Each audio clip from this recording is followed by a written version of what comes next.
Good morning. How you guys doing?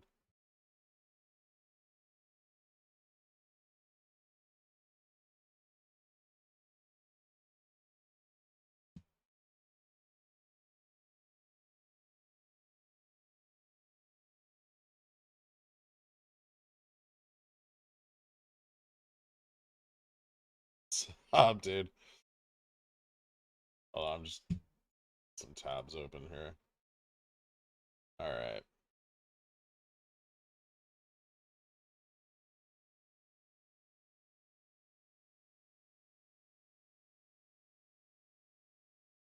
So someone had already asked me to dig into or if I could look at Wolf. So I guess I'll start with that before we get on to like Opex and GameStop and all that stuff. The Wolfspeed, uh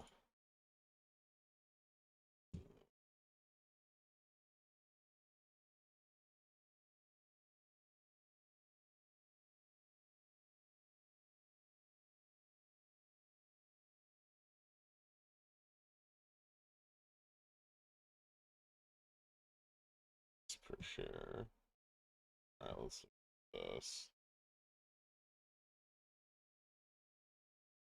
So market cap only 5.37% year to date. Yeah, they've lost very little value this year, mostly because of this insane recovery. Their earnings seem to be getting pretty good.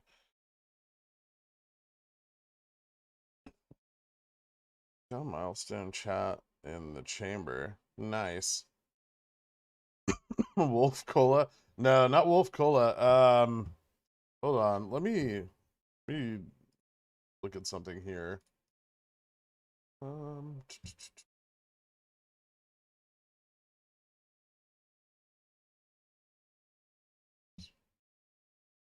it was 105.77.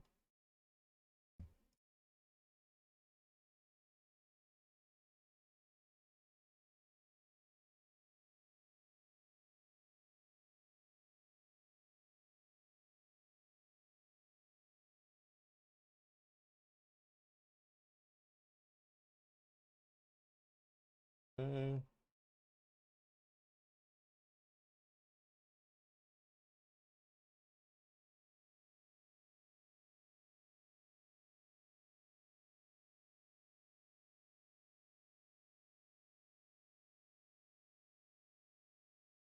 Growth, total operating expenses, the net income.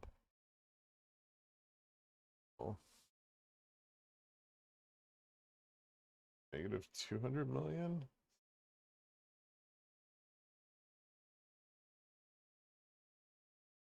Uh,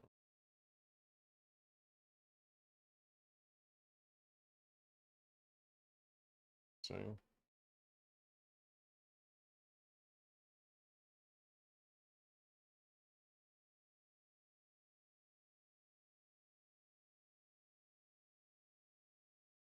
negative 2.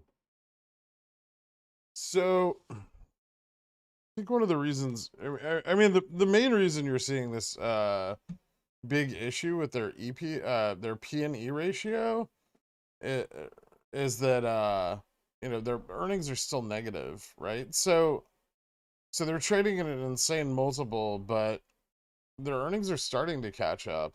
I mean, this company, for all intents and purposes, is pretty good. I'm not sure how overvalued they actually are. I mean, their EBIT and their growth are really strong. Cash flow is solid. Debt to asset ratio is not bad. I think there's a reason they're only down 5% year to date. I mean, I don't know a lot about what they do, but I would say that they're pretty decent. That could be how their like revenue stream is set up, but if you want to message me more about it, I'll dig in deeper with you. Um Maybe it's their exposure to the energy industry that has people so obscenely bullish. or military aerospace. Anyway, yeah, I'm not sure it's the best target for a short. It's really volatile though.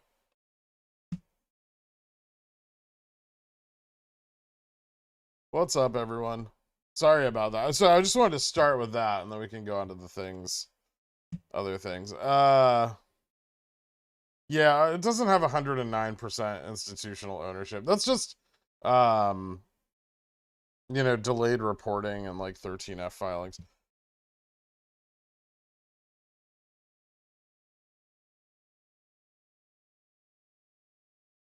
It was good to have a green day. Nice. All right, so what does everyone know? What do you guys want to talk about?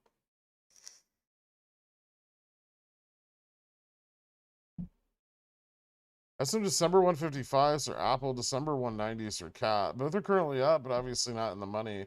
With earnings coming up for both of these, do you have any recommendations on how to hedge? You can hedge with puts into earnings if you're afraid of the downside.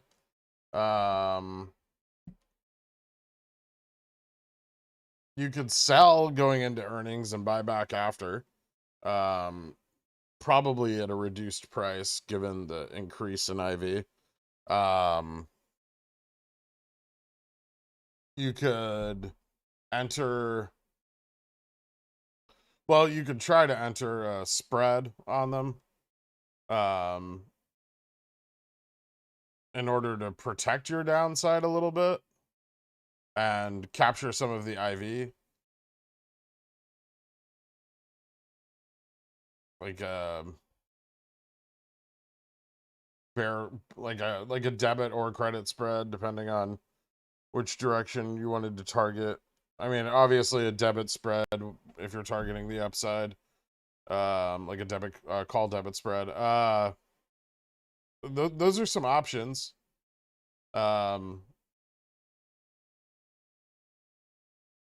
Tell us about Opex for GME, Fubo, Upstart. Pretend we haven't watched all week. It looks really good. There's a lot of reasons to think that we'll see improved price this week, regardless of potential basket obligations and ETF stuff. The market looks very, very, very good for I'll call it what it is, a melt up. So I'll get into that in a minute. More into that in a minute. But yeah, I mean, GME has definitely been heavily shorted over the last several days, even the last few weeks. As IV has been crushed out, it was brought down very, very hard from its March or August high. So we definitely have some obligations. I don't think they're as obvious in the data sets we look at, like XRT puts and things like that, because, well, frankly, those ETFs should all have a lot more shares of GME in them now, right? And so their need to mark long failures through puts in the ETFs should be reduced since the split. And so, we used to see like 300,000, 400,000 puts on XRT or 250,000, and then those puts would drop by half and we'd get a big run, right? That was something that Ferg was following for a really long time. But with the split increasing the amount of individual shares available in each ETF, that increases the amount of shares that they can get out of the ETF every day, which means there's less of a need for them with that higher amount of liquidity to mark those long. Yeah, no problem, Jettle. Can we get some Rev Copium? I mean, here's the deal with Rev. Rev has gone from being a very short term, is it going to spike super hard play, to a 3 to 5 year buy and hold, hoping for a successful turnaround in the company.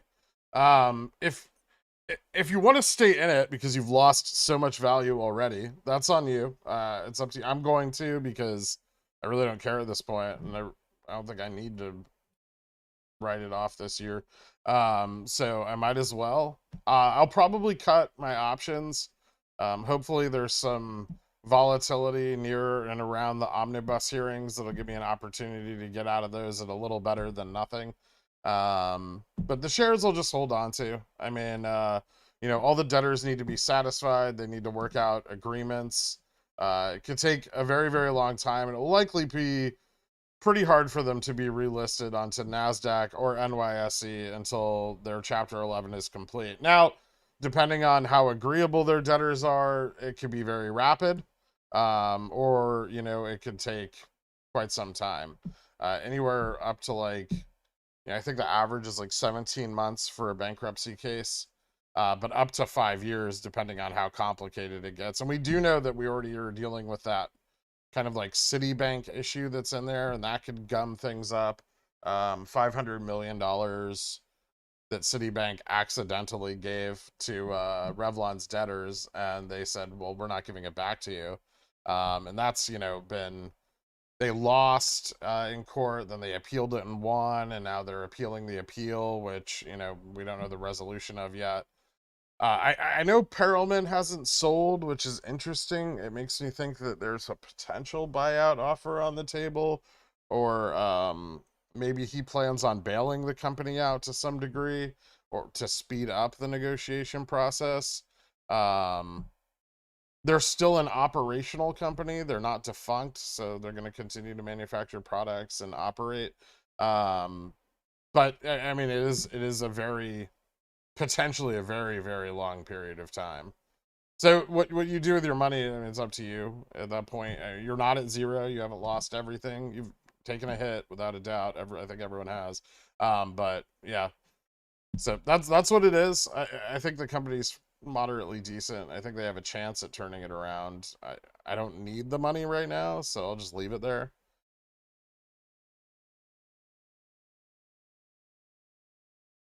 I can average down my cost basis for very little capital, especially if the price falls off hard. And I don't think it's at risk of being seller boxed or attacked by short sellers too much, because Perelman has so much of the shares outstanding under his ownership, right? And to come in and heavily short that would be massively idiotic.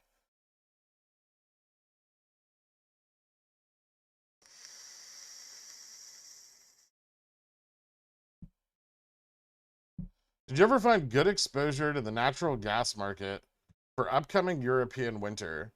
I did. Hold on. What was the name of that? I was looking at Boyle. And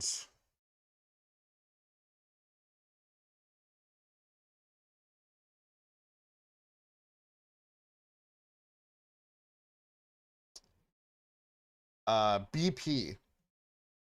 I was kind of interested in BP because they just got a bunch of cash on hand.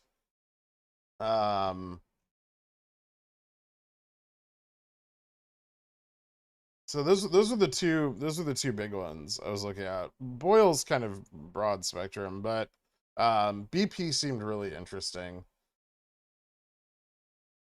There's some indications that RDS or Royal Dutch Shell or Chevron are going to start trying to get together a natural gas tanker fleet, but the time it could take to procure that and get it operational just seems too long.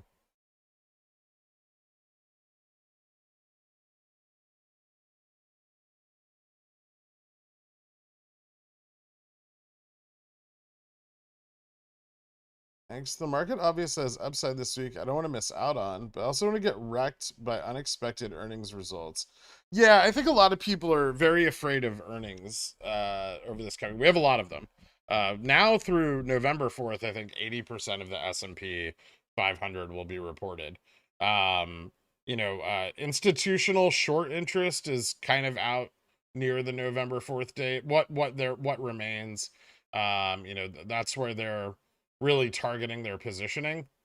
But like I said, I'll go more into the market in a minute, because that's going to be a huge facilitator of not only Opex, but our price action on everything for the next couple weeks.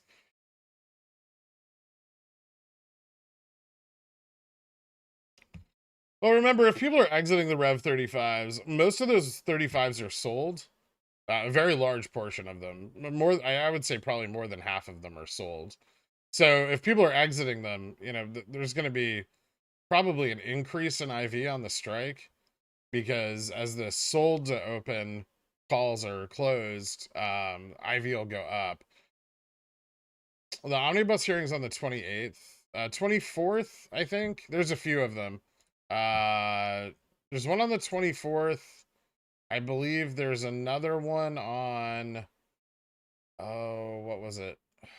Alethea did all kinds of research over the weekend into this, and now I'm forgetting the dates because I was too tired when I read it last night.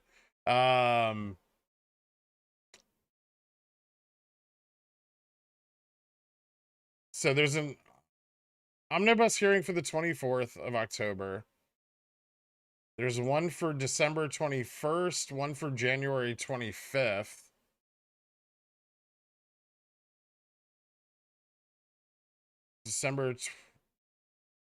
Okay.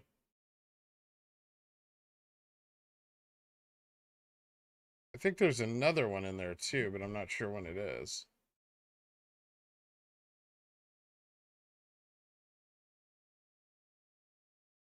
I think there's 4 of them scheduled.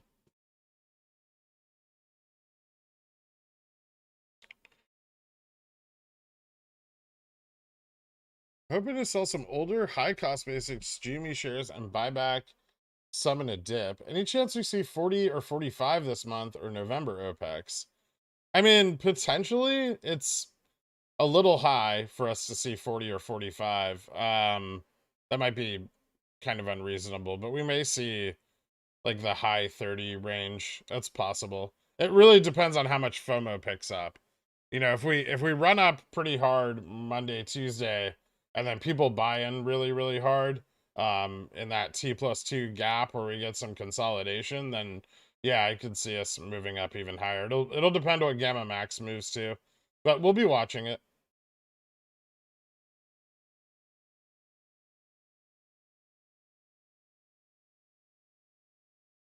Does that mean that XRT is just a worse indicator before the split, or also less up? I think it's just a worse indicator.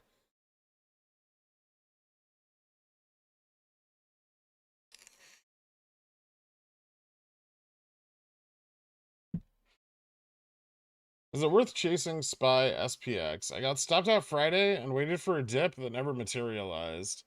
Um, it could be if you really want to. I mean, I'm targeting like 3,700, which obviously we've already crossed. The majority of my position at 3,800. I don't think that the 3,850 to like higher 3,800 range is out of the question. But obviously that's going to take some positioning that doesn't exist right now. So until I see evidence of that positioning coming in, I wouldn't bank on it. What about options? This is the first time I've seen options go OTC. So they're PCO only, but they can be traded. So no new options are, well, most brokerages, they're PCO only. They can be traded. No new options are open. So only existing OI can remain. If options are sold to close, or bought to close, they're gone forever. Until it's relisted. I mean, I guess if you have like Jan 2025 calls or something, maybe there's a chance it's relisted and the chain is opened back up, in which case, you know, those options would still be valid. What's the best worst standard case for Upstart Opex? A further out, like November, or further out? I mean, Upstart's on Reg Sho. It ran for June Opex. I'm not sure it's going to run on this Opex. I have a little bit of my positioning targeting this Opex. So I have some of my positioning targeting November, and then I have December and January calls in case it drags out a little longer. The deal with Upstart is they have tapped the liquidity way too hard, and the position is over short. Like the shorts are overcrowded, and they've begun to fail at a very, very high rate. If they remain short, then they will continue to fail. If they attempt to close, they will trigger pressure on other short positions to also close. So how long that can take, I mean, it really just depends on how long they can kick the can for. They've been doing it for quite some time now. It's getting pretty volatile. It's had several like 10% swings over the last couple of weeks. Every time they've been successful in bringing it down, but at some point they're going to want to, get some liquidity. Either they need to get liquidity to continue doing what they're doing, or alternatively, they need to get out of their shorts. So we'll see what happens first. Either way, both of those trigger a run. If we do get a run on Upstart while it's on Reg Sho, and it hits, $30, $35, and they're able to stop the run and bring it back down, but unable to get it off Reg Sho, then we're very much set up for something like January 2021 on GME. Because, obviously a large volumetric run will create very, very large amounts of fails. And they would have to use a rather extreme amount of synthetic liquidity in order to stop it from squeezing. And in doing that, they basically just intensify a later event. I have a lot of rev calls 40 plus are most through Jan 35. You mentioned that because of the volatility. These may hold some value. Any recommendations for rev options? I mean, I don't see a lot of hope in them. You may be able to get out near the cost when they closed. They might spike. It is OTC. There's really no saying how volatile things can get on it, especially with options opening up. Don't forget that there were thousands and thousands of puts on Revlon that are also going to want to close out now that it's on OTC.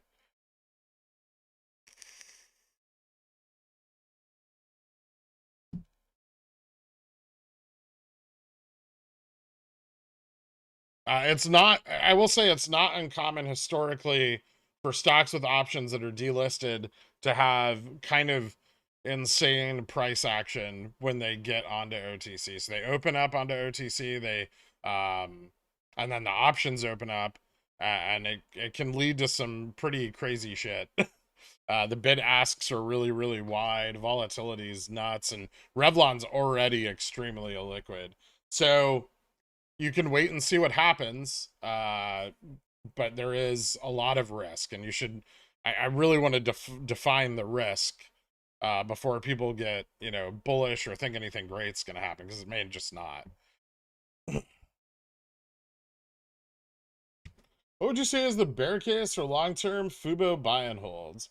I would say the bear case is they're, eventually they do have a shelf offer eventually to continue the current attempt at growth. They are going to need more equity, or they're going to have to dig into shareholder equity or make use of their shelf offer.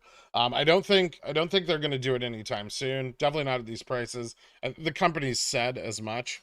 But at some point that will come. And so for the long term, if your cost basis is in this range, I think you're pretty safe. If you had a cost basis higher, $5 to $8, then I'd be maybe a little more cautious with my positioning, at least. Or a long-term buy and hold, I'd probably be using, CSPs to get better entries. Because, yeah, I mean, they're going to need money. They're going to try to continue to grow. And I guess the risk would be that, they fail to grow sufficiently. And, I mean, that's the risk you take with any growth company, though.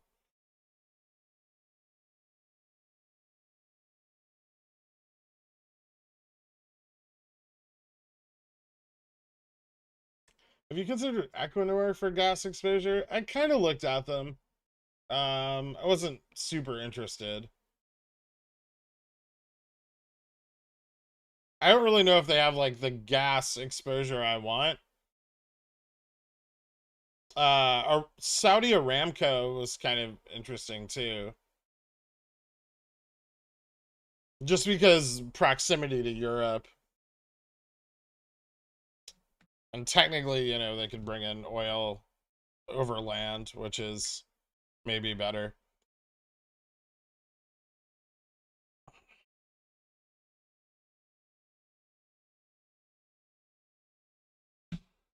or natural gas over land.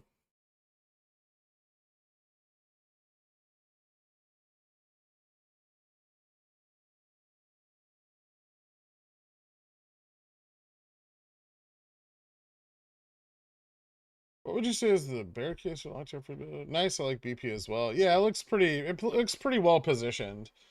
Feels like a dumb question, but does it matter what balance you start with in a paper trading, or should we mainly focus on my P&L year to date? I have little capital IRL, so 200K feels egregious. Yeah, I would learn to trade within your own limits. So whatever you plan to put in your trading account, that's what you should paper trade with.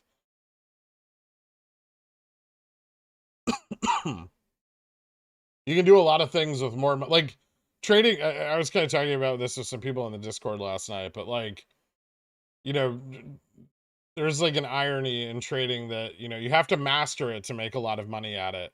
But once you make a lot of money at it, the game gets a lot easier.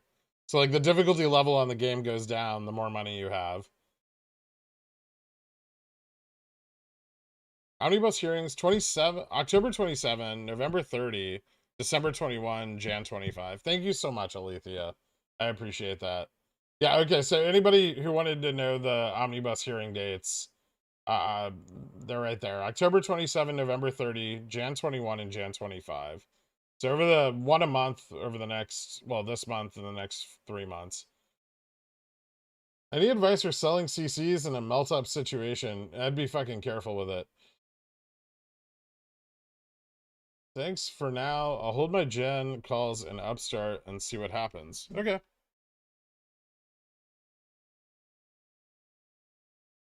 MMTLP ripping an OTC. Just wait with your shares. I mean, my shares are down like 90%. I have basically no reason to sell them.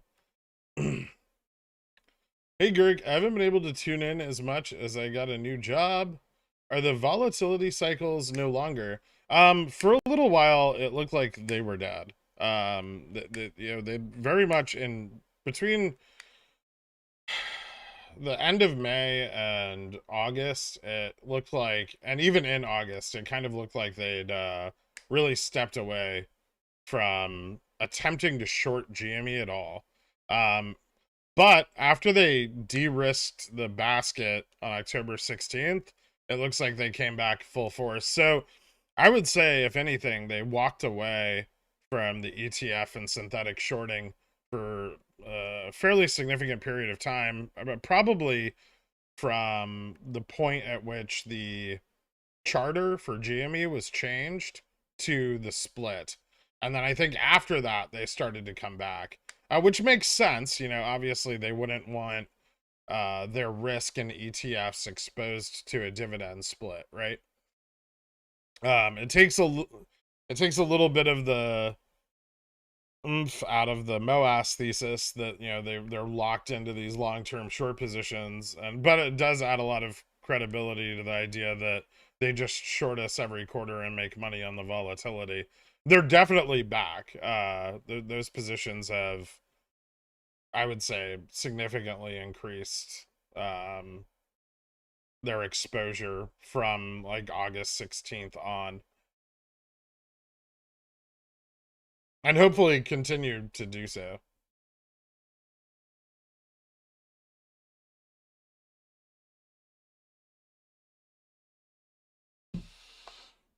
I know you and Gaff had a method of estimating FTDs on GME and Bobby.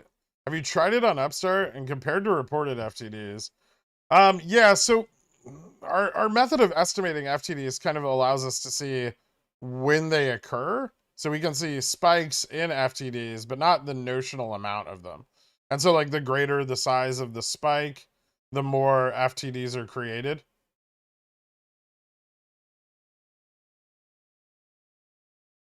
But we don't know the numerical amount of FTDs until we get the report. So we can see if FTDs are continuing beyond the reporting date, which is really helpful. But we can only estimate by how much, right?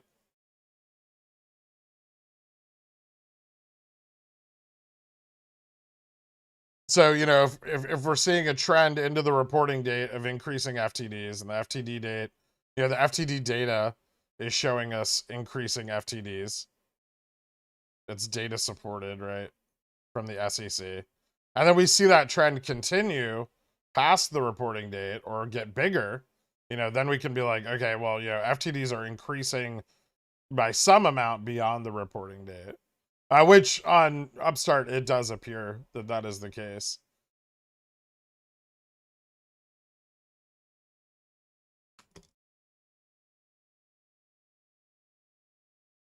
Yeah, no problem, dude.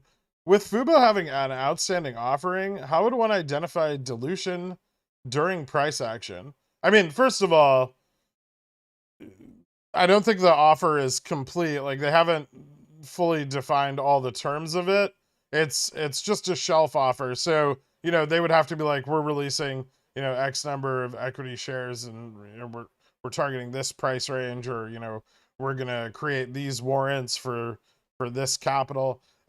You'll still see agreements beforehand. It's not just, I mean, the amount of shares that they have available and agreed to release is very minimal. Like I think it's like 3 to 500,000. So anything more than that, and they would have to inform shareholders.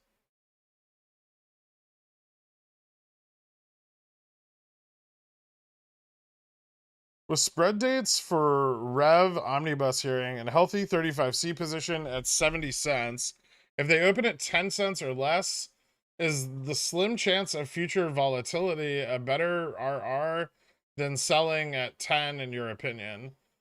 ROI? It's up to you. I mean, the risk of carrying them is extremely high. It's completely undefinable. Could they go higher? Sure. They might not though. I'd imagine you'd have to see some fairly significant delta packed into those options if they were going to realize more value, right? Like, so the price would really have to go up hard.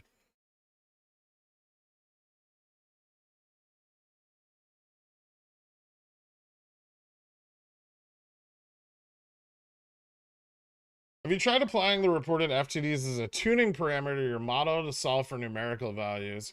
We're going to eventually. It's quite a lot of work, and there's not a lot of us. I'm not able to transfer my rev shares to an OTC broker. Can I ever use them again if NYSE lists rev or lets rev get listed again? Yeah, if Revlon is relisted, then your shares will carry over, or I guess that depends on what happens to Revlon over the next couple years.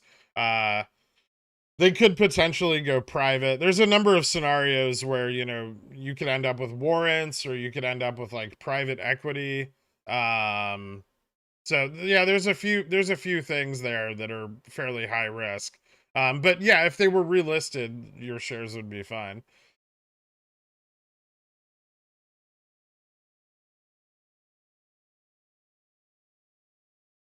Yeah, they probably would, Jettle.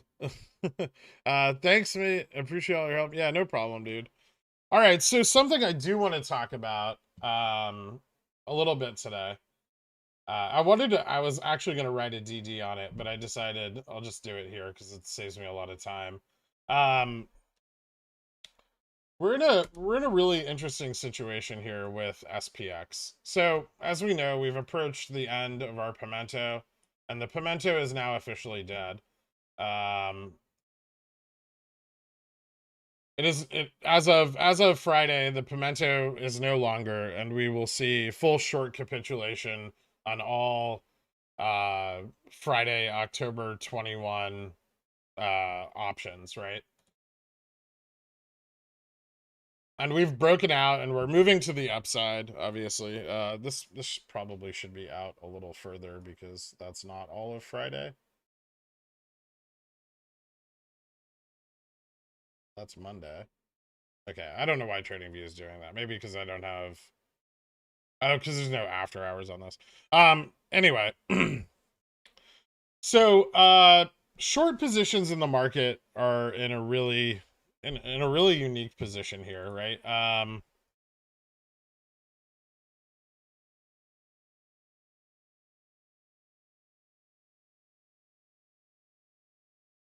And there's for a few reasons. So one, um, The biggest one being a lot of their short positions that were built up on the last large downside are being shed. And this is going to lead to a negative, let me get the number for today.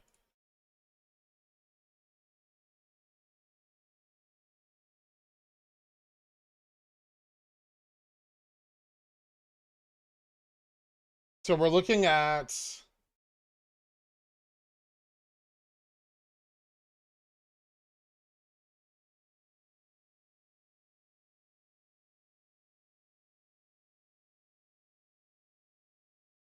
roughly $181 per $1 move, or 181 million.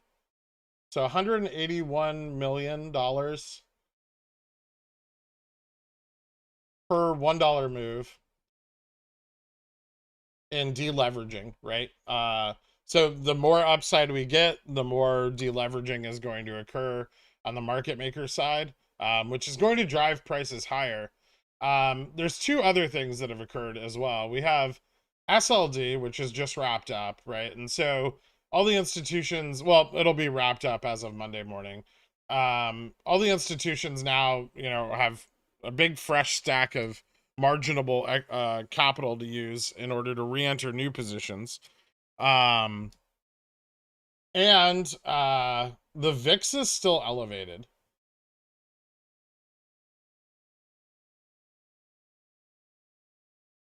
So with the VIX quite high, this massive deleverage, and SLD, there's nowhere really to position for large institutions besides the upside. Puts are really expensive.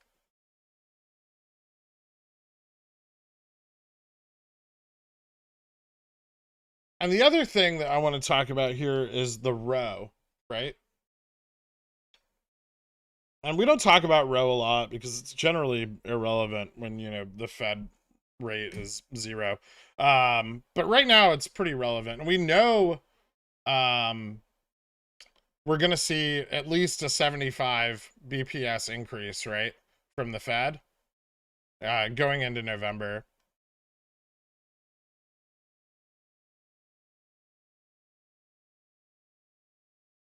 And what this means is that far dated, well, just all calls are going to increase in value, and puts are going to decrease in value.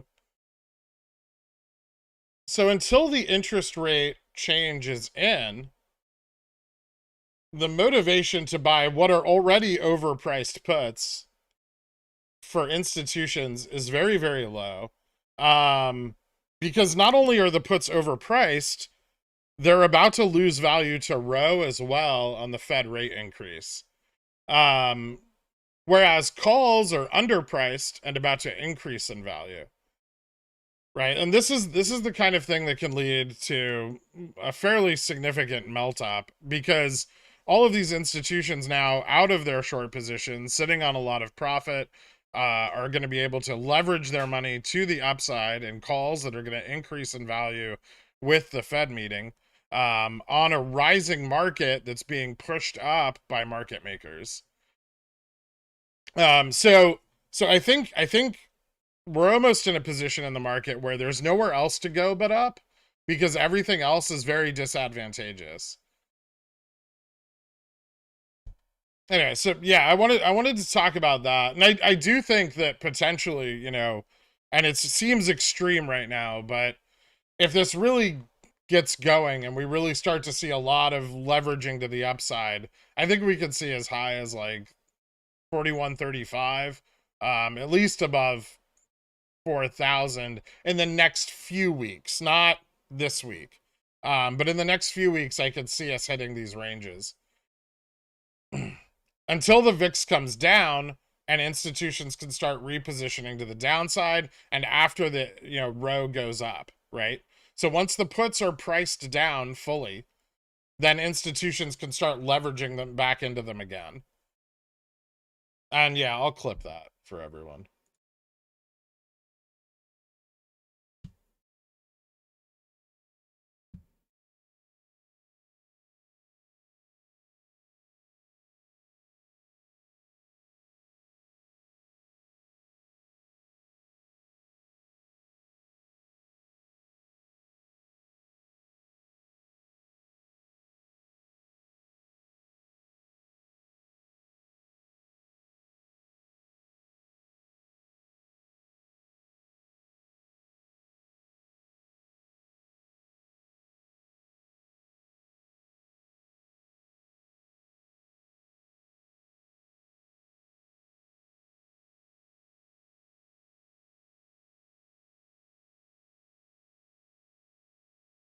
So unless earnings miss hard, will you talk about mega cap earnings today? I don't even know if earnings missing is going to be sufficient. Like, so earnings missing is kind of a big deal in the things we've talked about with the SPX because, you know, institutions haven't really been selling off equities and an earnings miss causes them to. But, you know, we've already seen quite a few earnings miss and the SPX has continued to trudge upwards. Um, you know, the equity sell-offs are very much already in. Many institutions projected worse earnings by this quarter already, and they were selling out of those positions. And you know, Microsoft, Amazon, Apple, back in February and January.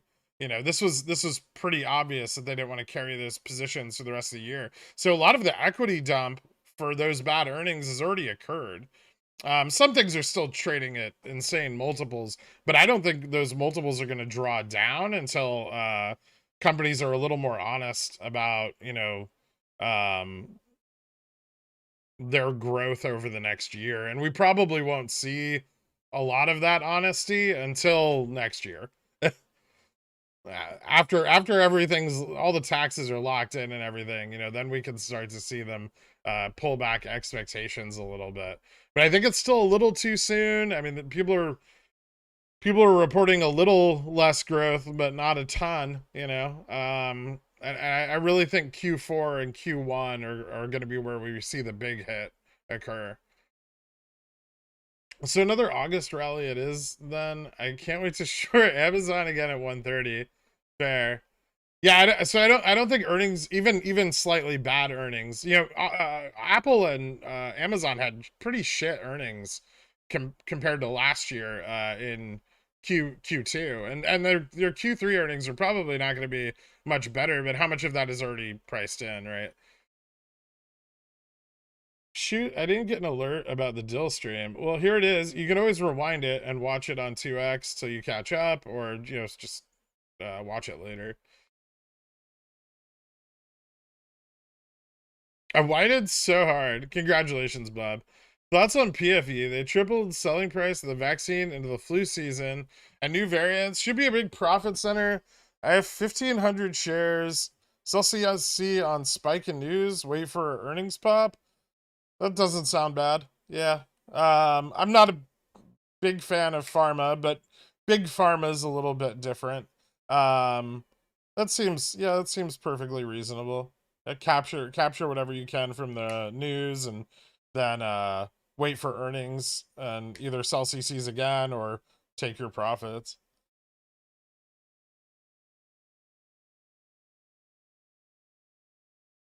Because of how they price in the risk-free rate, Andrew Dodd. It increases the value of calls, it decreases the value of puts. Justin Bernard, welcome to Cornishon. Thank you so much, dude. I love 2x Gurk. Get sad when it catches up. Anybody want to fill me in on the topics discussed so far? We discussed a semiconductor company, a little bit about Opex with Upstart, Revlon, a little bit about Fubo. We discussed SPX, or just got done discussing SPX. Do you have any thoughts on logistics? JBHT. I think a lot of those companies are going to continue to probably get battered through the next couple quarters, but they'll probably start recovering sooner than like big tech or like retail. So probably like middle of next year, you'll start to see supply chain focused companies do a little bit better.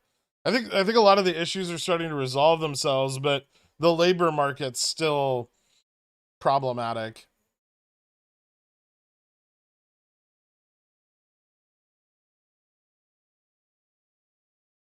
Yeah, no problem. All right, what else?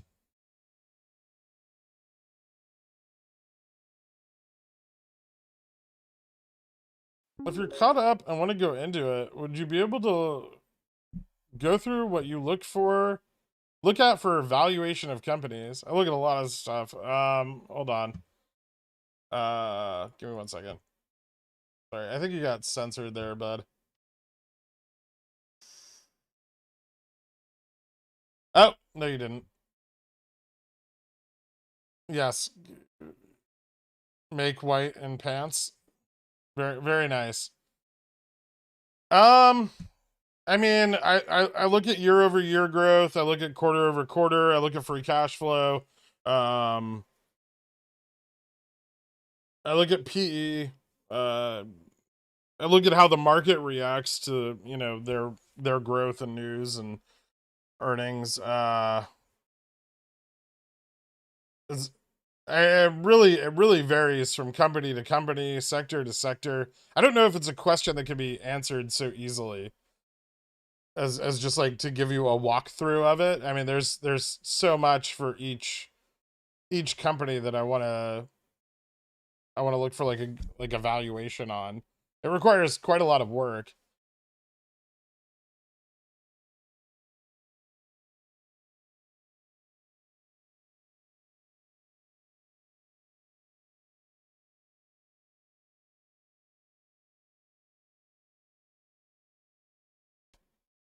Is there any merit in having exposure to some large companies in the media sector, particularly long term or leaps? I've come across Para and it got me thinking. I don't think betting on subscription model services that are fairly valued is very safe right now. The reason I like Fubo is because sports and, well, initially sports and betting both do really well in recession. Sports continue to, as they are a focal point for group activity. Um, but you know, things like Netflix, Hulu, people are going to probably slim down uh how many subscription services they have exposure to every month, and you know, try to trim back their household budgets. And I would imagine that, you know, in doing that, you're going to see a pullback in user base for a lot of those services. I think sports will be a little less affected, but I'd be careful with like Paramount or Warner. Netflix, they're doing okay.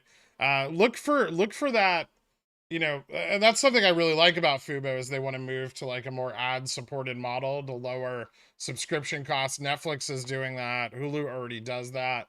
You know, so they're a little bit better positioned to weather uh a recession, just because people will like the value they're getting for the money, even if they have to deal with the commercials. And I think companies not looking into that and still charging, you know, $20 a month might have some problems.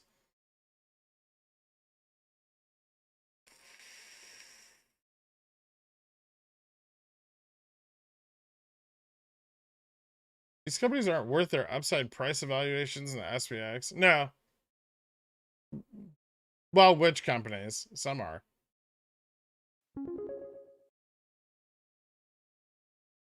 Sure, watching to, but hoping to address the likelihood of XRT coming off Reg Sho soon and its effect on GME liquidity. I mean, they'll need to get XRT off Reg Sho at some point, but it doesn't affect liquidity whether it's on or off. It simply affects the reporting of their positions on XRT. So if they're over naked short on XRT, I think it benefits them to be on Reg Sho. Somehow you aren't seeing my chats. I'm not. Opinion on Macy's and if there's an Opex play. There probably is. Like a cheaper one. Let me see. I'm in Macy's calls for December already. It's starting to hit my mid-range price target here. It looks very good for a continued run into Opex. I know options on it are very cheap because of the fairly low implied volatility. And their earnings have been decent. They also have a dividend. They're just not the worst stock. I don't love them. I mean, I don't think they're gonna do anything super crazy, but they can run on Opex. Their Gamma Max right now is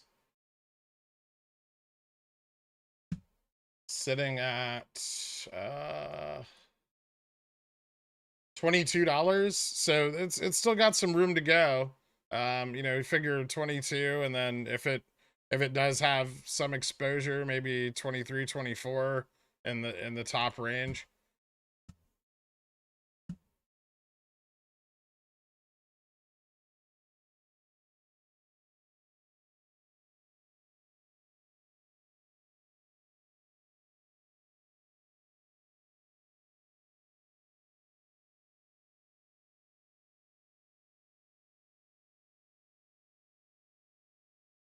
What does next week look like for GME? It looks fucking really good. It looks better than it's looked in a long time. Like, you know, it's looked good before, but this time at least, I think we have some actual obligations to clear out, and I think we have a really good chance of seeing a rising market during that period, which is, you know, not something we had in you know, August or September. You know, we had a very volatile market that was moving rapidly to the downside, and I think that weakened the potential of those. So the fact that the market's so well positioned to continue moving up gives me a lot of confidence that we'll see some price action. I still don't know if we have enough obligations built up for a really big run, but I'd say we could get, like, we're gonna get something with just the market rising. Not to mention an obscene number of puts were, you know, shed across all the basket stocks, the whole market on Friday. So, yeah, it looks really good.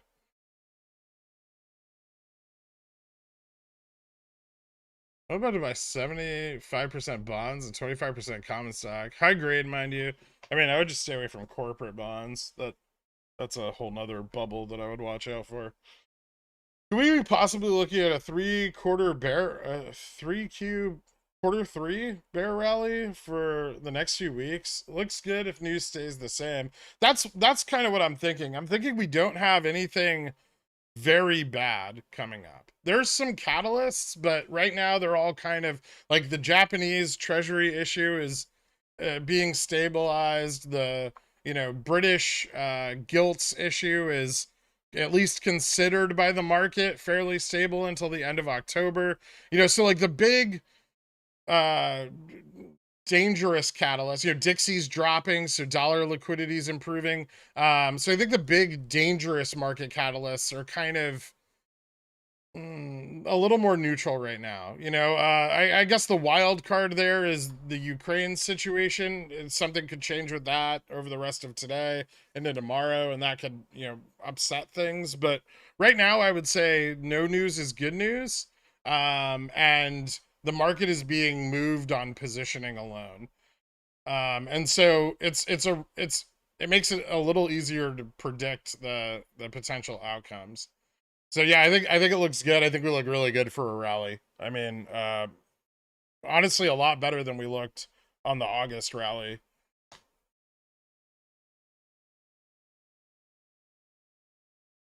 Upstart Gamma Max mentioned, tuned in late. So, you know, Upstart keeps giving us gamma values of like 56 to 80, and they're kind of like in a very high range, right? And a lot of this is, you know, out of the money call buying. Upstart has like a crazy number of strikes to the upside, but really Gamma Max is probably like at the median point there, somewhere around like 30 to 32. And also, you know, call buying in this range is very heavy, right? But the interesting thing about Upstart is from $30 up, Gamma is flat, right? And that means that it can just keep moving. So if it starts going up like crazy, there's really nothing stopping it.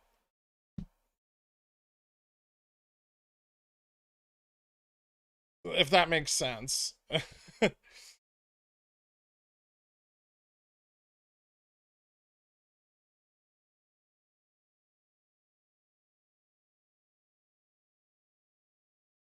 If I remember correctly, you closed out your snap buy rights before earnings. What made you change your mind about the play? I actually opened up calls, um, and then closed them, and then opened them up again before earnings. I was looking at like some of their financials, and I wasn't super happy with the idea of writing at the money calls, which I had, and there was a pretty big morning drop into Thursday. And so what I did was, I was a little bit profitable on them, so I closed them. And then as the price moved back up into earnings, I opened them again, but pretty deep in the money. I opened them at $5. I got assigned on all of them. Um, and yeah, just to protect my downside a little bit more and capture as much of the volatility and increased price performance into earnings as I could. Because I didn't want to hold the shares, right? I just wanted to be assigned.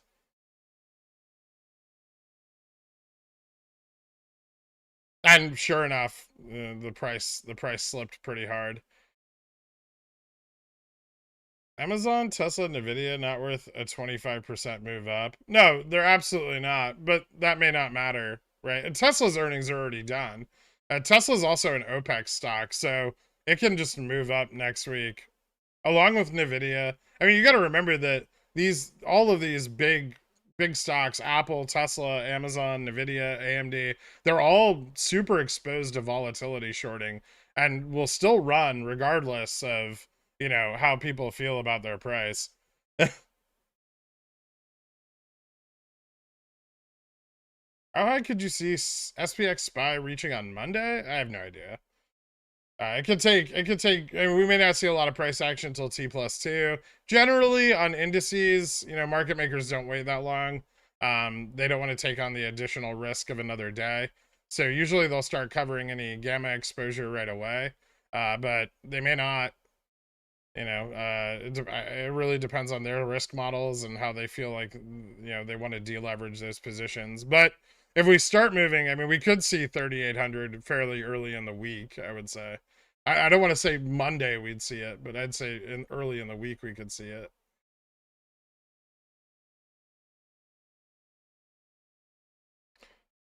At what price are you starting to sell CCs or buy puts on GME? I mean, that'll depend intraday on, what Gamma Max is and where I think we're gonna land. JFresh says 38.59 is not a meme. I agree. It's not. Unless someone makes a meme of it, in which case it is. Oh wait, I already did. Ha. When you say gamma is flat, do you mean call to put ratio is about equal? Sort of, yeah. The effective price on gamma is neutral above $30.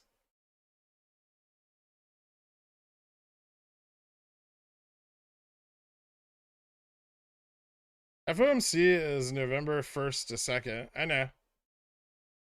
After which we may start to see, like that November 4th expiration is very important because after that we may start to see some fairly significant put leveraging again. How often have stocks run while on Reg Sho for Opex? Not very often. ETFs, they don't care, but individual equities, it's kind of a big deal. GME ran while on Reg Sho for Opex leading into January 2021, and it was very, very bad for the people short GME and causing those failures. I'd imagine the same would be true for Upstart. It's not a good situation to be in, to use synthetic liquidity to cover the synthetic liquidity obligations is a very it's a very dangerous position, and it massively increases their tail risk. So if they run it and they're unable to get it off Reg Sho, they're in a very, very dangerous position in terms of their risk.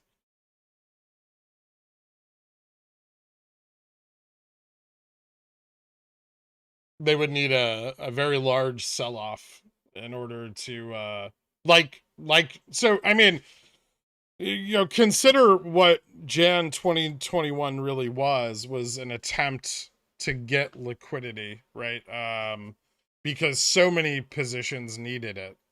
You had, volatility positions, you had shorts, and, the liquidity was all being sucked up by longs going full bull. And it made it very, they had to keep running the price until they could unlock sufficient liquidity, which they really didn't do until like January 29th. And then when they got it, they were finally able to bring the price down. And even in bringing the price down, it still spurred, February, because they used so much synthetic liquidity to bring the price down, right? That next February Opex was still super explosive. And it takes a really long time to unwind all that synthetic liquidity creation, which we saw over the early part of last year with GameStop. So if Upstart runs while on Reg Sho, it can't be shorted without a pre-borrow agreement, right? So the only way to short it is with puts, which means, massively increased volume, because, you have to use a put to short, or through ETFs, which means you're creating obligations, right? And if the price keeps running and you keep creating the obligations that are already running the price, it's a very sticky situation.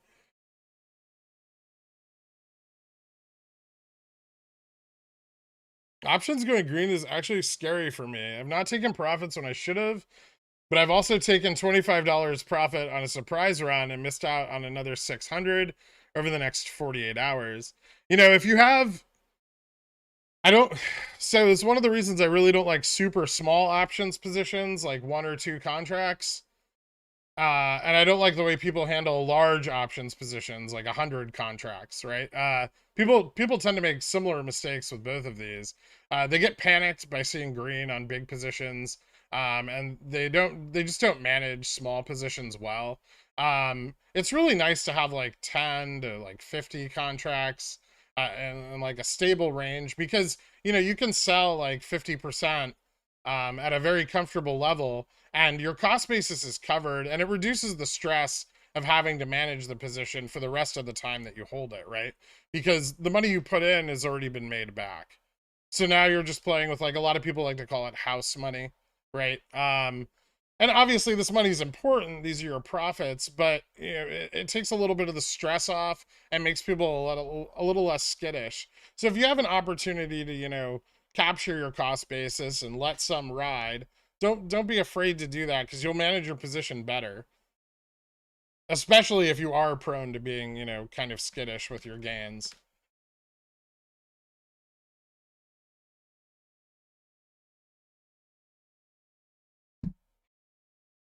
Are you getting any near the money weeklies for Jamie? I don't know.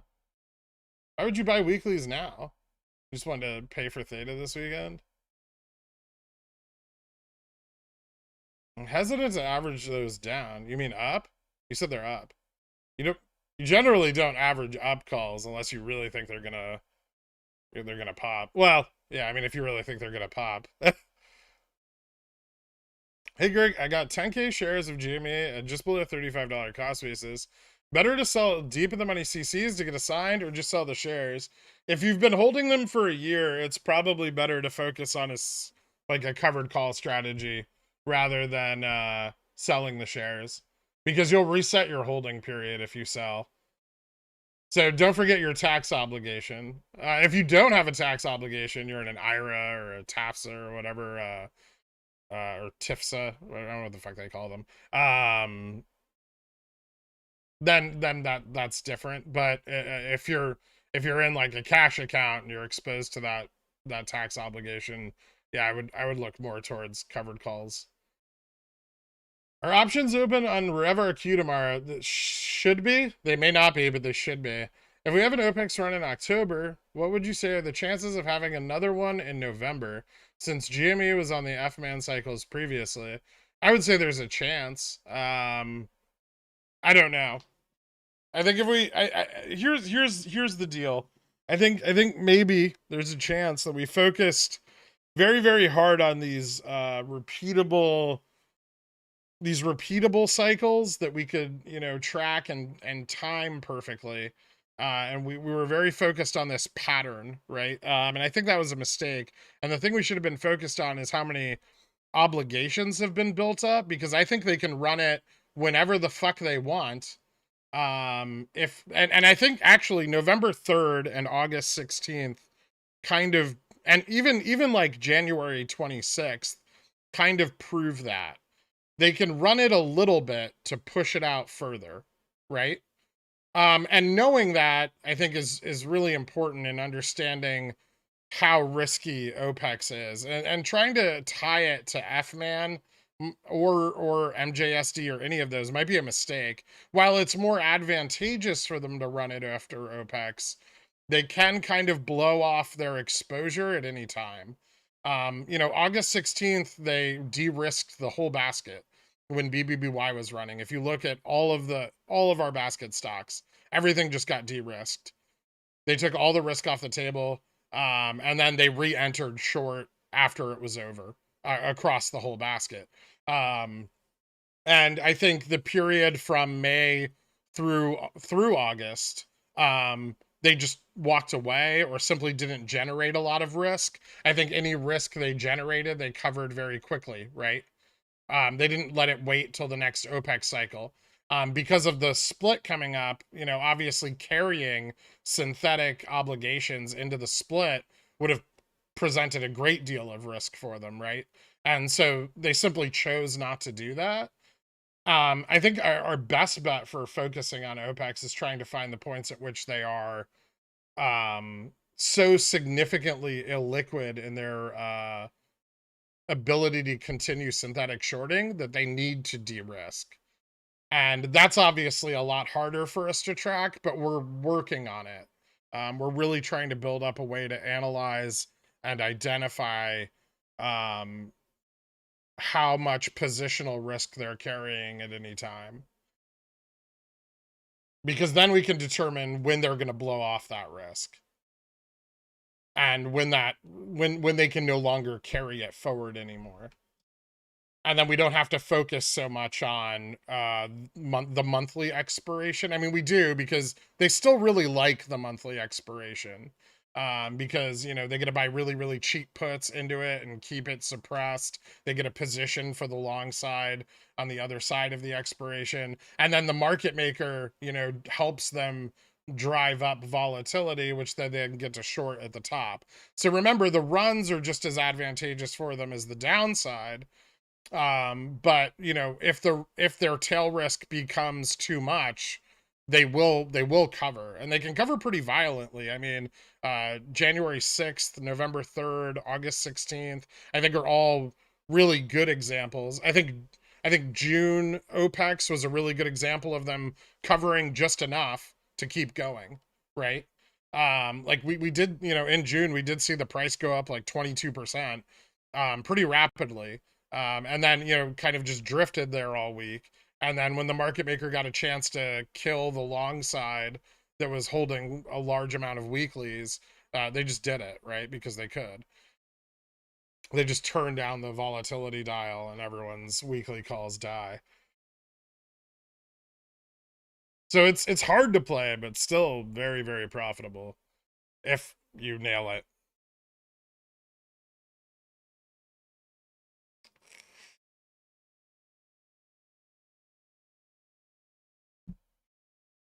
Tell them about stop losses. Great if it just goes up. Yeah, I mean, if you're sitting in an option and the price is going up, you can just set a stop at your risk level, and then when the price goes up, you can just move your stop up. You're like, oh, it went up again. I'll just move my stop to this next level and just follow the price action up and just keep moving your stop. And then when, the price turns around, you sell. But if you'd sold here, panicked, you would have missed out on all of this. And there's really no reason to. You just need to try to stay calm and, methodical. Make a plan now. I mean, you got time. There's nothing going on today. Market's not open, right?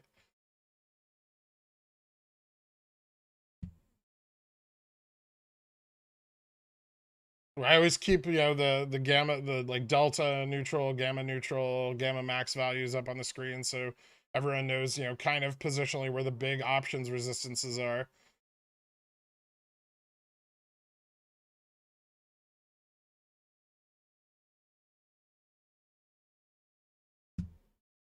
Is there anything currently on your radar that might be juicy?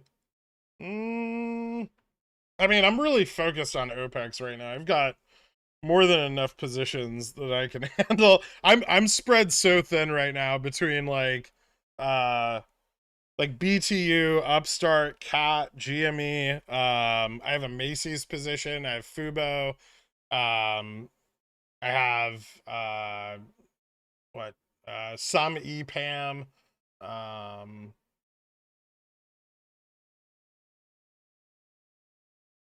God, I have so much more too. I'm forgetting about it. I have Apple positioning. I'm probably gonna get some Tesla calls. So I'm really just focused on Opex this week. There's some stuff I'm looking at, but I think I've got a little bit of time. Most of the like long term stuff I'm still waiting on. I'm building up. I'm gonna try to use this opportunity over the next couple weeks to start building out my put position on Nvidia. That kind of long term put position I discussed last week. What else am I really looking at? I'm looking to get some nat gas exposure before winter really kicks in, and I'm running out of time. Yeah, I'm in Oxy. Yeah, I mean, so I'm just already spread really thin. But I do have a lot of stuff coming up that I'm looking at. It's just I think we're too far away, and I don't really want to talk about it because people just end up positioning way too early. Thanks. So with a small port, I need to find ways to get viable exposure with more lower cost options. I probably shorter dated with a awareness of Opex and earnings dates, correct? Yeah, and I think Opex has become such a volatile event in the market due to the lack of like equity liquidity, like liquidity in the underlying. You get so much more hedging that even if you just bought before Opex and sold before Opex, you could make very decent profits. Like if you can buy in on like the IV dip, right? The market makers are just pricing up IV into Opex now. So you can just play this. I mean, almost all my options were up like every Opex this year. All the options I've bought in advance of Opex have many times been up higher before Opex than they were after. And part of that encourages people to shed risk before Opex, but yeah, that's something to consider though if you really don't want to play the violent side of it. Oh yeah, they'll drop it. If they run it, they'll drop it. They'll get some liquidity. But the problem is the longs will make a lot of money, and then if it stays on Reg Sho, they'll just re-enter, right? And then they're even more exposed. So the long side capital will compound. And if it comes back into Upstart, they're super fucked. That's what happened with GME, right? GME went on to Reg Sho, then it went up, right? Longs took profits, which gave them a little bit of ability to stabilize price, right? And then longs re-entered with all of those profits. And this kept happening, right? So every time they ran it to get liquidity, longs dried up the liquidity on the downside, and this continuous pressure blows it up essentially. And then they really need to run the price super super hard to get a sufficient amount of liquidity to bring it back down again.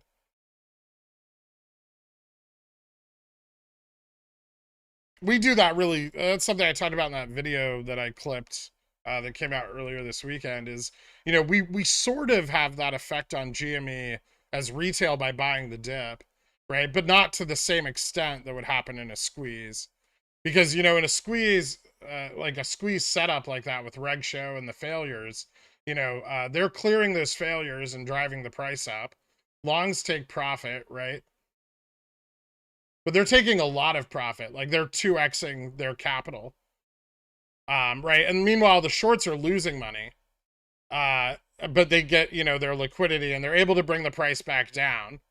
At which point the shorts are most profitable, but then longs come back in with all the capital that they made at the top, and that pushes it up even harder. You know, and on GME, we do that really slowly over time because we're always buying the dip. Like retail just loves to buy the dip. And so like that was kind of what I was talking about on the effect of like GME price over time, because we're always doing that. You know, we get these like kind of ascending patterns over the course of the year because we're always buying the dip. But if you break it down and you look at like the point at which GME was Reg Showed last year, right? This is what I mean by, you know, the longs just keep buying the dip and they continue to pressure them. And it happens much, much more rapidly. And then, you know, it starts to happen to a greater and greater degree. And, you know, eventually they have to keep running it to get sufficient liquidity, which they finally did here in January. But in doing that, they had to create a lot of synthetic obligations, which show up here.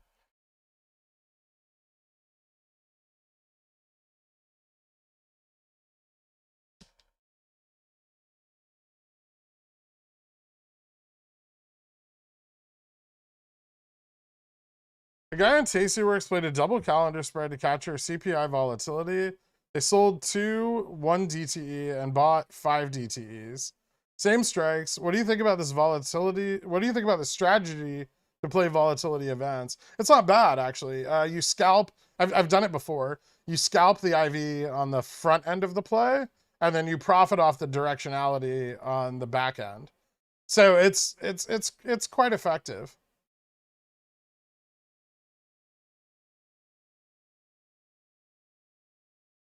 Any thoughts on SPXL CSPs given what you talked about earlier with a melt up? I mean, you're not going to get assigned on them if SPXL rockets up. You're definitely not going to have to worry about your CSPs. Oh, do you want to sell them? I mean, yeah, that would be an ideal. If you think the market's going to move up, that would generally be an ideal time to sell cash secured puts. Yeah, I was getting stopped when I missed these big profits, but I think it got shorted hard before another jump, and I got stopped out. Then you just re-enter, right? You wait for the downside to finish, then you just re-enter the position. Like, just because you got stopped out doesn't mean you can't buy more. Especially if you got stopped out at a profit and they get cheaper. You know, so like if the price is running and it dumps and your stop's like here, right? You can just wait for this to turn around and then re-enter. As long as your long-term thesis is stable.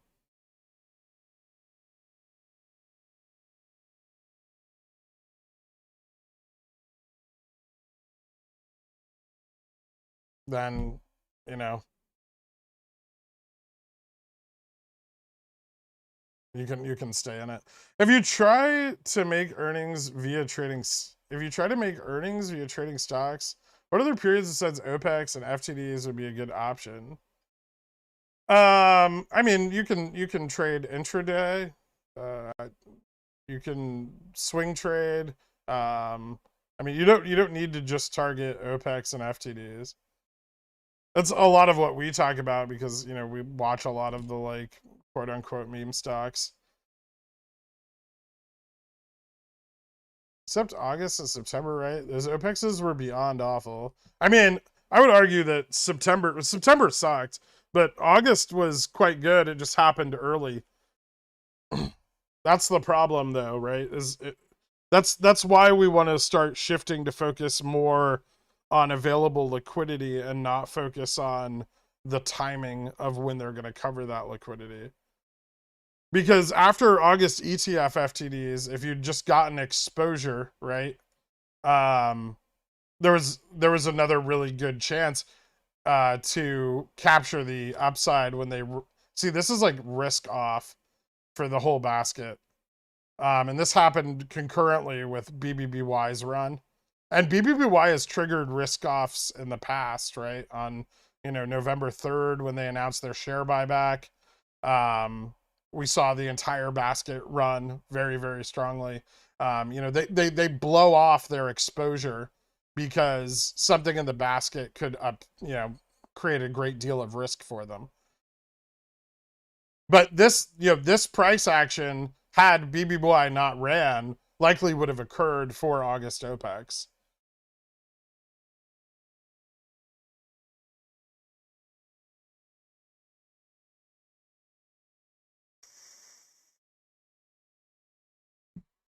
You think of Opex as less like they need to occur in a defined period, and more like they need to break gamma max and create enough liquidity to reduce their exposure. And they did. They broke gamma max twice here.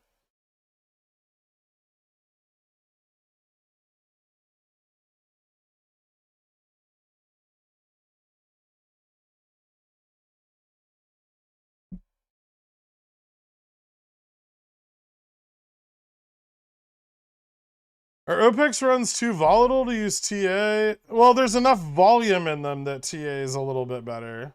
Or is it better to look at options positioning? It's probably good to do both. You don't need a lot of technical analysis for Opex runs. You just, I mean, if we're getting this sufficient volume and price action, it's just going to run up into gamma max and then die. And if you know that, you should be able to manage positions during Opex just fine. I think that's literally all the information you need to cover your ass. Now you can hone that by using TA and knowing options positioning, but at a bare minimum, that's all you really need to understand.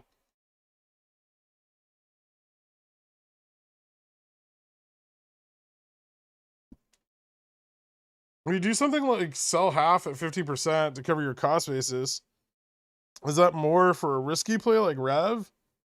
Or do you do that on most trades? I mean, it's not necessarily at 50%, but you could target 50%. Generally, on confirmation of the price move I expect, which is usually around my midpoint, then I'll sell, like some amount of the position and, cover my cost basis. I don't do it on all trades, but I do it on some. Something risky like Rev, probably not. For me, when I was playing Rev 35s, it was very much, I just sold them anytime they went up, and then bought them back when they dropped again.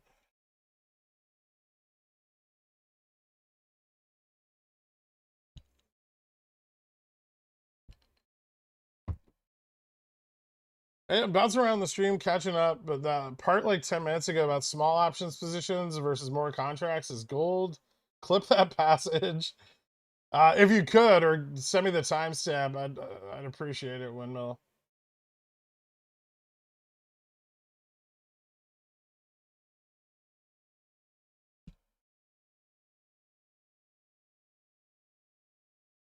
It depends on how effectively you nail the peak of IV. So IV peaks, right, and then it usually peaks again.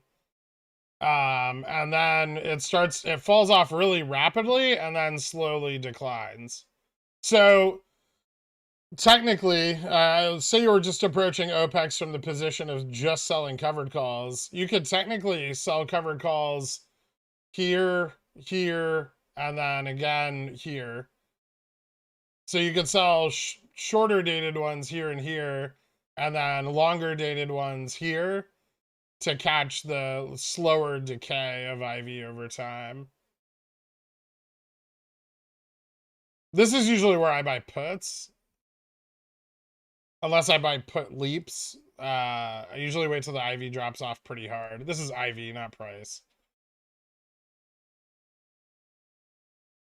But I mean, it's a lot of work, and it's kind of risky to sell like in the money short dated covered calls when the price is running really hard. There's a really good chance that you'll get assigned, especially if IV on the contract you sold exceeds the IV where you sold it. So I don't like to do that, but I mean you could. It's not something that can't be done. It's just really risky. What potential downsies is there? I kind of covered that pretty extensively. None. There's just no beneficial positioning to the downside. I mean, I talked about, you know, outside catalysts, but they're very uh, weak right now. Like the chance of, you know, significant outside catalysts driving the market down are pretty small. Everything's kind of calm, right? And no news is good news.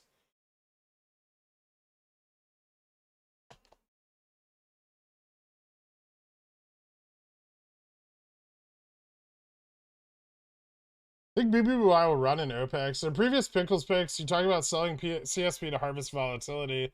Just curious if it's still a valid play while IV remains high. Yeah, I mean, you can keep selling them. Just remember, like, I mean, for me, I don't want to own BBBY, right? So I'm a little cautious with selling CSPs on it. Like, I don't want to own it at all. Yeah, it could still have some Opex exposure. It's still in the basket. Um, you know, volatility was high on it, so there's the motivation to short volatility on it. But it's also very liquid, and they have a share offering on the table, which they haven't completed. So upside price moves on BBBY have the potential not to be fully realized, and that's a risk I really don't like.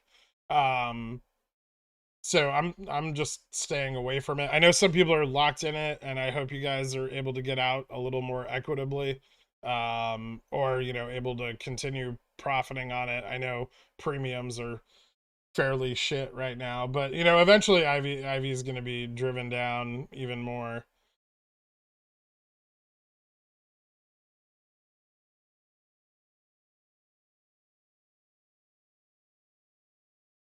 So instead of OPEX, it's OBEX, obligations exposure. Well, it's the point at which one exceeds the other. Like, can they carry exposure into the period where it is most ideal to cover it?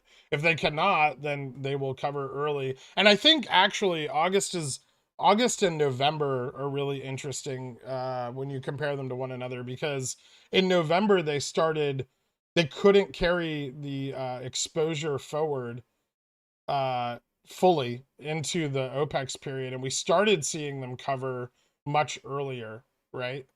We started to see, like, and you know, people talk about this period between May and August where, you know, GME just moves up, and it's really strange. But we actually did see a little bit of that between, you know, August and November. You know, and between August and November, they were not able to drop the price very effectively. And, you know, they got it into this lower range, but their ability to tank it was weak. And this was because ETFs were very illiquid after the rebalance. Not only was GME's price not very high, but GME's number of shares in ETFs was much lower after the R2K rebalance, right? 12 million shares, I think, or eight, yeah, it was about 12 million shares were now gone. And they used those to clear GME FTDs, but that didn't help them continue to sustain ETF liquidity. And you remember that the kind of ironic thing about this is ETFs become more liquid when the price of the underlying is up,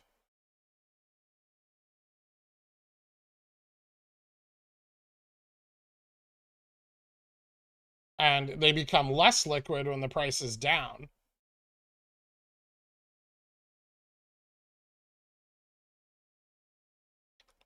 because of how they weight each individual stock, right? And so you can only kind of go down so much before you need to go up again, right? It's built into it. But yeah, if you look from that period through November, so October through November, you know, we do increase in price, and they were really trying to hold off uh creating that liquidity to the last possible minute, right? And they were trying to also create a lot of liquidity. So these back-to-back runs really help them generate a lot of liquidity. And then, you know, from November, they were able to short really hard, right? Because so many people got burned. This generated a lot of liquidity. And then, you know, they kind of risked off here and on Jan 6th, and, you know, again on January 26th.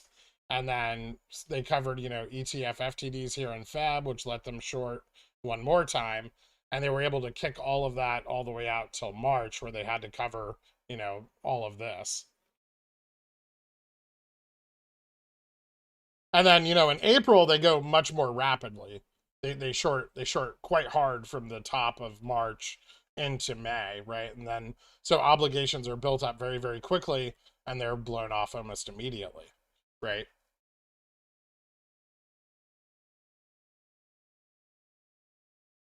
Also, this period was really advantageous because the market was coming down as well. You know, if the market's stagnant and they're shorting into it, they have to use a lot more pressure. If the market's down, they don't have to use as much. So in a downward trending market, it takes them longer to build up sufficient liquidity. In an upward trending market like last year, you know, they build up illiquidity much faster, which gives us, you know, the consistency that we saw in 2021, right? You know, we have a trending market through this period of time. And so liquidity is, you know, maxed out very rapidly. So, you know, they're shorting into an uptrend in the market through these periods, right? And that means that, you know, they have to cover and get their liquidity back faster. But in, you know, 2022, you know, they're shorting into a downtrend in the market and it gives us a nice long downside, right? Even here, you know, we have a fairly long downside from August into now into October.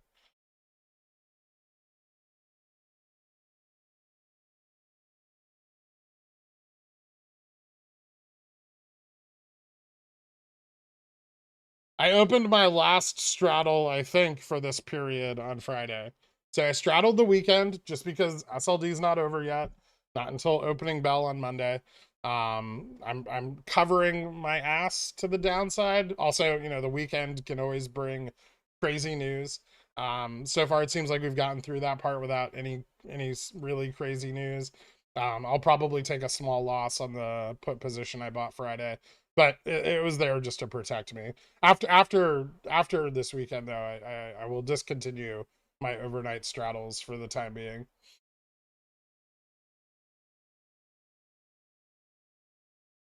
Check Discord GME thread for a picture of my question.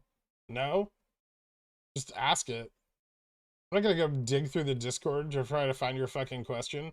Calendar double spreads. I did those on GME earnings with 1 month long contracts versus 2DT short options. Sold at peak IV. They both cleared 400% by the time I closed both legs a month later. Nice.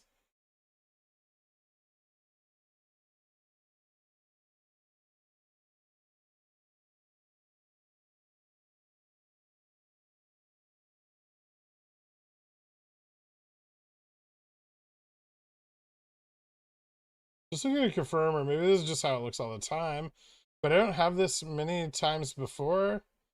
Only remember the awaiting price status for orders that go through. Is that in like Fidelity or something?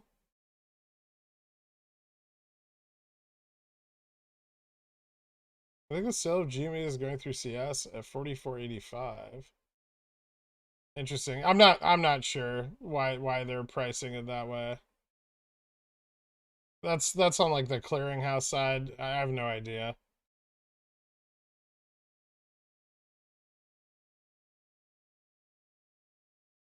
I know. All right, I see that you're talking about computer share.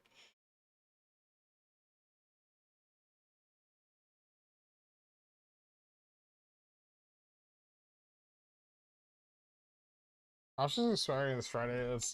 It's not. It's waiting for a bid. You put out the ask and you didn't find a magic money hack selling through CS. No problem, big numbers. Any thoughts on what happens if we get in a sovereign debt crisis? No, I mean you generally don't try to predict black swan events. It's not beneficial. I,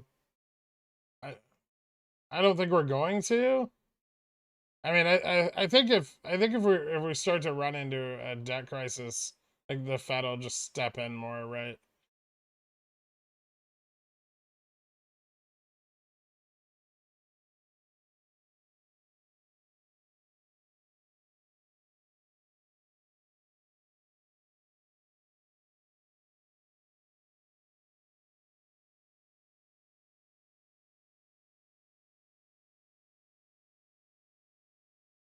Aside of Opex positions, would it make sense to have obligations and FTD exposure, such as 60 DTE take profits? And if they print, if they print, then rinse and repeat. I guess you could. I don't really love the timing of that. It sounds like paying for a lot of theta for very little potential. What's a realistic price target for Upstart Opex? I think like 30 or 35 isn't out of the question. If they try to get it off Reg Sho, then it could run much, much more.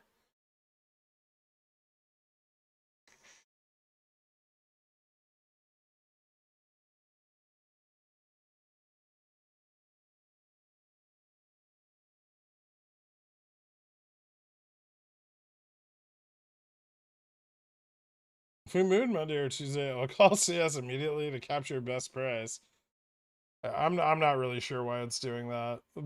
I mean, computer share is like a piece of shit brokerage, and they're running off delayed data because they're not a brokerage, right? So they're, also they have like, yeah, I don't know. It seems odd. You're saying you got to fill at 44?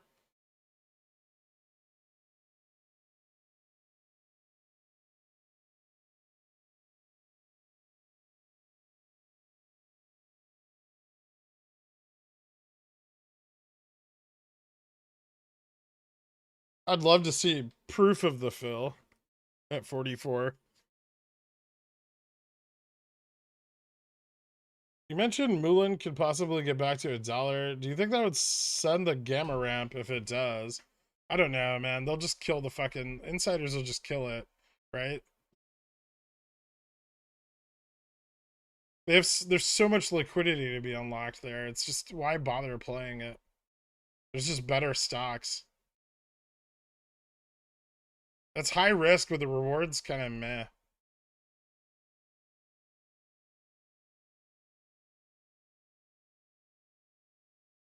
They aren't saying you gotta fill. It says a waiting price. Oh, so it's bullshit.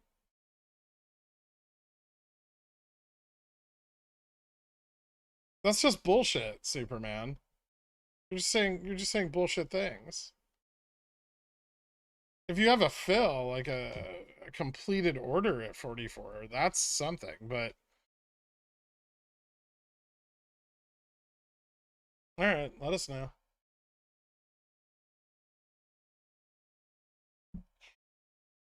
I mean, on something like remember on March 30 or no, March 20, what was it, March 28th or something like that? It was over here. March 29th. Remember when it got like volatility halted? That's when that kind of shit can happen. Where like, you could place an order at like $400 and get filled. Somebody did, I think. There were some orders that were like, because the ask got blown up, right? And until the clearinghouse can shut down order flow, which takes a second, everything to the upside just gets filled. But there were a couple orders that got filled at absurd prices here. So that does happen. But only if an event like that occurs. Otherwise, nobody's going to fill your fucking order at 40 or 50 bucks. If they did, the clearinghouse would just cancel it and then resubmit the order.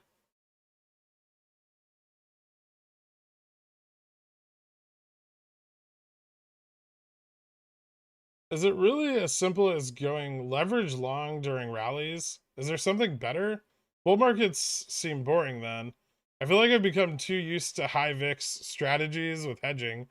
I mean, bull market rallies are awesome, but they're fairly boring, right? Like everything just goes up, right? You buy calls, the more theta you buy, the more money you make. But I mean, it's nice too. You don't have to do a lot of thinking in bull markets. Well, you have to do less thinking in bull markets, but the opportunities aren't as big. if you can nail the upside of things in a bear market, you can make millions and millions of dollars, billions, because everyone, like, the masses are all just bearish, right? So you get you get preferred positioning if you're betting against the status quo.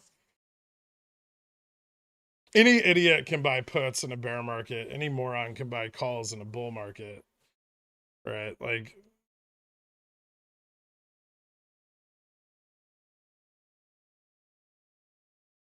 but the opportunities are in the other direction. The good opportunities.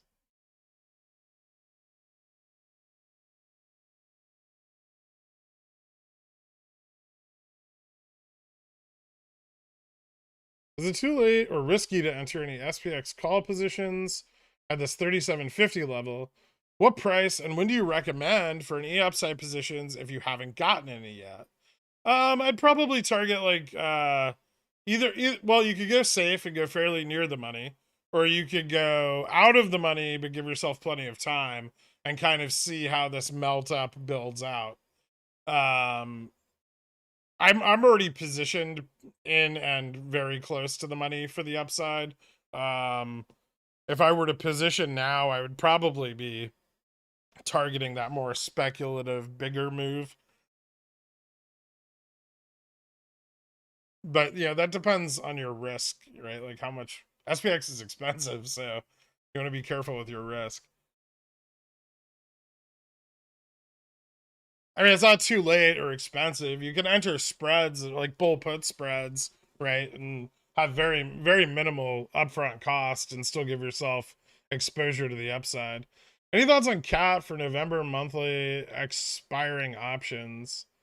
I mean, CAT looks amazing. It's still moving up. I still have most of my November calls, and the market. I think the market's about to melt up. So why the fuck would I sell them now? Manage your own risk. I don't. Your position's obviously not the same as mine, but I'd say you're probably in the money. I don't know what you'd be super worried about.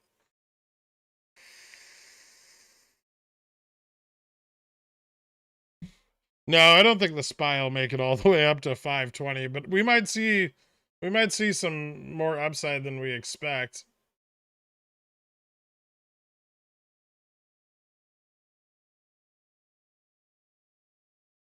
Do you expect some upward movement for Upstart next week? We might. I mean, the Upstart play is, it'll be very interesting if we do. I think Upstart's extremely illiquid right now, and I think this presents an opportunity for them to try to get some of that liquidity back.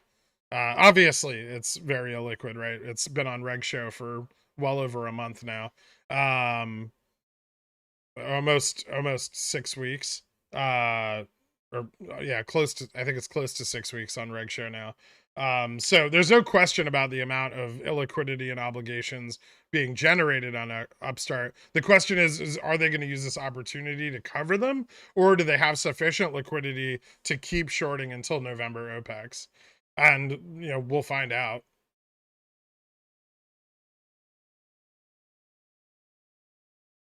But I think they need to let it go a little. I think they need to let it run a little to get some liquidity, especially if they're not going to be able to get it off Reg Sho. If they try to get it off Reg Sho, it's going to run really, really hard. But then the question is, if everybody buys the dip after they run it really, really hard to try to get it off Reg Sho, how fucked are they? Like, if everyone takes their profits from the run and rolls them back in, they're in a super, super shitty position, right? Then they won't be able to get it off Reg Sho. They'll be trapped in the same position, but now with like 4 times the number of obligations.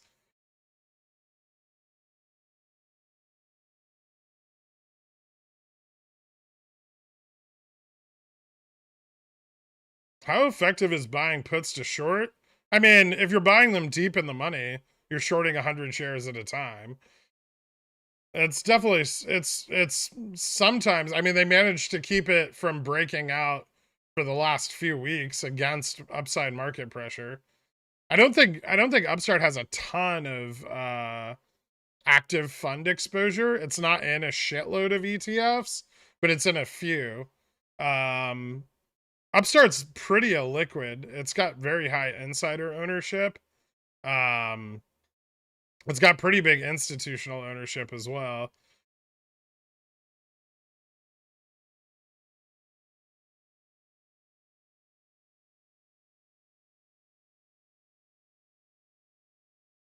Can't see Upstart not going hard next week if the entire market moves up hard, to be honest. The shorting on Friday was pretty telling. Yeah, they were shorting into a rising market on Friday, which is obviously, you know, that's creates a lot more obligations than shorting into a falling market. So they were really trying very hard to get Upstart's price as low as possible, which is a very good indicator, you know, of potential for Opex.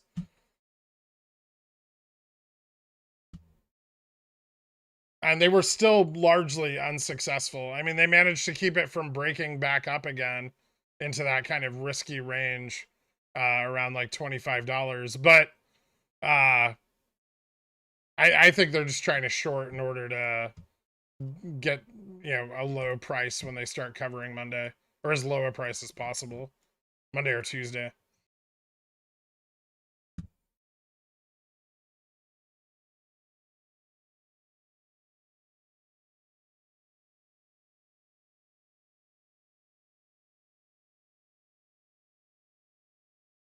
I have Upstart Jan calls in the money. I'm ready. Fuck yeah, Alethea.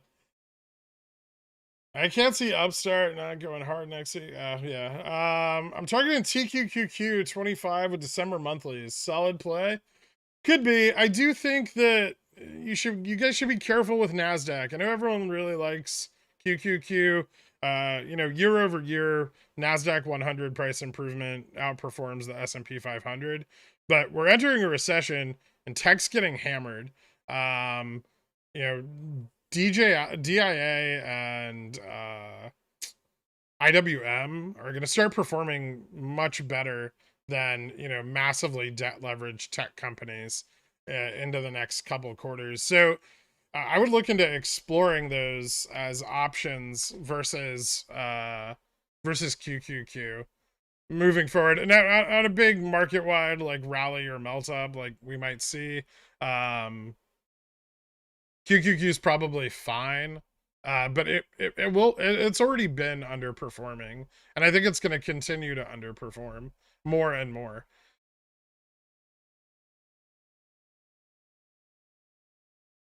What price on Upstart do you sell your shares? I'll just sell in the money covered calls, right? Because if Upstart runs, I know they're going to try to bring the price back down. I have a pretty good cost basis. I don't know why I mean, I don't particularly want to sell my shares. It's not the best cost basis. It's not like $20, but you know, it's around 23. I'm pretty okay with it.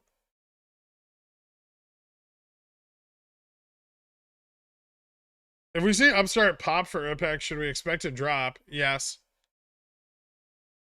Unless it stays on Reg Sho and doesn't drop. But there's no way to tell, right? Until it happens.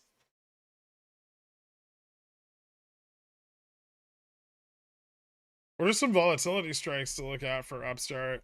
I've been liking the like 60, like the Jan positions, even like Jan 24. Like, you know, there's like 500s, 400s, 300s. You know, out in the 2024 period. So there's some really good like long theta, way the fuck out of the money positions that can expose you to just volatility, and that's really nice. Obviously probably end of the chain out there, because that's where institutions are going to be selling those deep out of the money calls to capture volatility decline.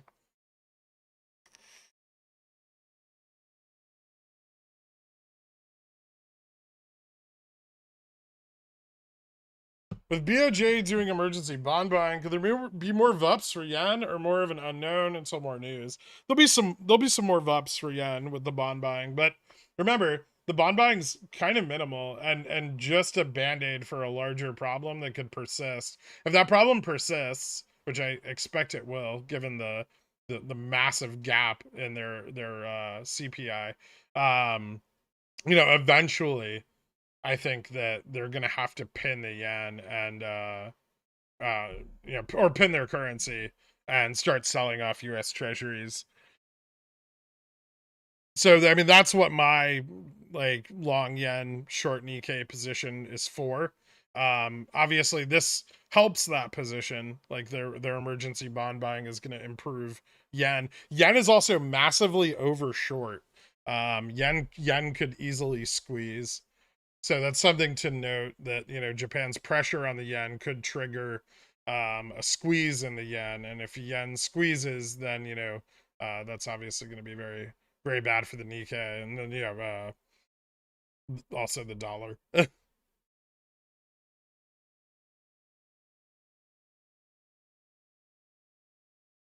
never heard you talk about other companies outside of the U.S. Do you only invest in U.S. companies? For the most part, yeah. I don't really invest in too many like foreign or emerging markets. Um, Sometimes I do. It depends, but rarely. I mean, I understand the regulation and compliance that U.S. companies have to follow, and I understand the market plumbing that controls their equity pricing. So I prefer to focus on U.S. companies because you start getting into foreign exchanges and markets, and the rules change.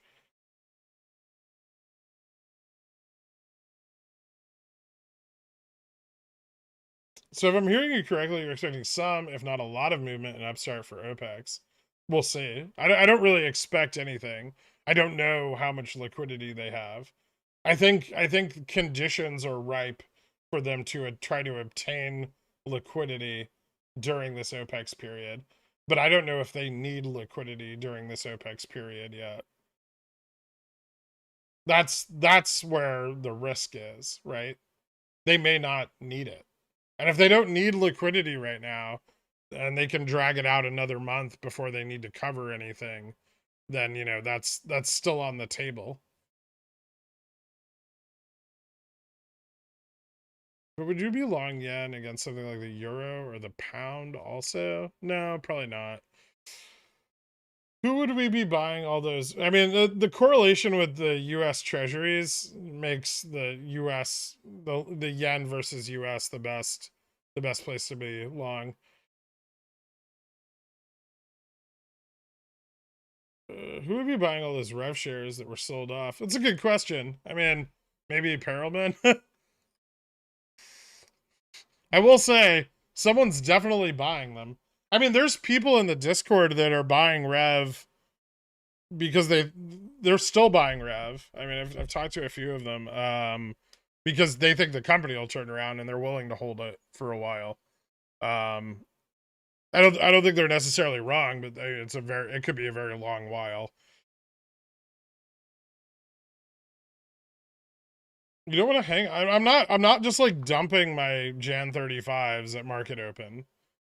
I'm pretty flexible on them. I still have some theta. There's no reason for me to just take zero. So even if I lose all the money in them, for me it's already gone. So nothing but upside, right? It was really low. I mean, there's just not that much Revlon. It's very, very illiquid, which I like about it, right? That's one of the most attractive things about Revlon is there's just no real liquidity there.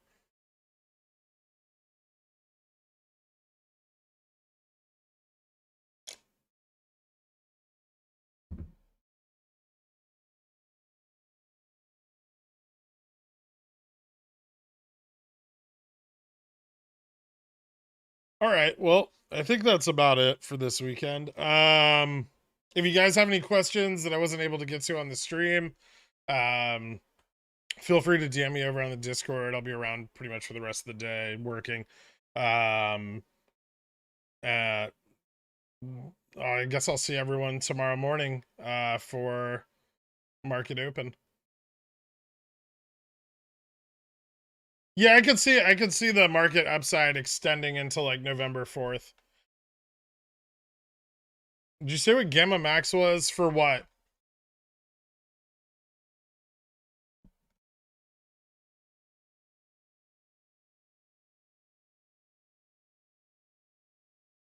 Yeah, no problem, guys. GME, it's like 35 or something like that. I'll have it open on the stream tomorrow. I'll just look at it. 32, 36 right now. It's actually really good. We saw it dip into close on Friday, so that's actually a very good signal. Gamma Max drops into a run and then raises during the run.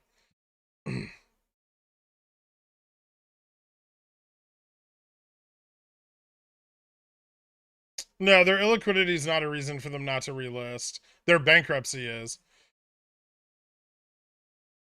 All right. Thank you guys so much. I will see you bright and early tomorrow morning. You guys have a great rest of your weekend and a great night.